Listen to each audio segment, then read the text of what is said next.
त्यांचे आत्ता जे उमेदवार आम्हाला दिलेत साहेबांनी, ते 9 गावातल्या सर्व राजकीय नेत्यांशी चर्चा करून त्यांच्या सर्व संमतीनं त्यांना योग्य असा वाटलेला उमेदवार, ज्यांना सर्वानुमते जास्त संमती मिळाली प्रत्येक गावातून, असा उमेदवार साहेबांनी निवडून दिलेला आहे. त्या उमेदवार भोजराज राजे घोरपडे, त्यांचे जे पती आहेत भोजराज राजे घोरपडे, हे मागच्या टर्मला ग्रामपंचायतीमध्ये उपसरपंच होते.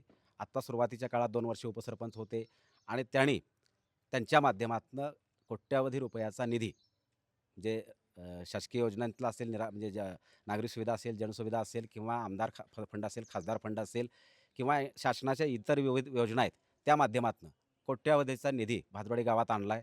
आणि तो संपूर्ण गावामध्ये, म्हणजे कुठलाही भेदाभेद न करता, असा कुठलाही दुजाभाव न करता, ज्यांना गरज आहे, जिथे अडचण आहे, अशा लोकांच्या अडचणी गरजा ओळखून त्या विकास कामं राबवण्याचा प्रामाणिकपणे प्रयत्न केला. आणि तो केलेला विकास या गावातल्या प्रत्येक माणसाला दिसतो. गावातल्याच नव्हे तर बाहेर गावातून जी लोकं इकडे गावात येतात, त्या लोकांनासुद्धा हा झालेला विकास, झालेला बदल हा त्यांच्या डोळ्याला दिसतोय. एकंदरीत तुतारी वाजवणारा माणूस ही साहेबांचं जे चिन्ह आहे आता तर ह्या घडीला तरी, ते आमच्याकडे जोरात आहे. अशाच नवनवीन अपडेट्ससाठी डिजिटल कोल्हापूर चॅनेलला सबस्क्राईब करायला विसरू नका.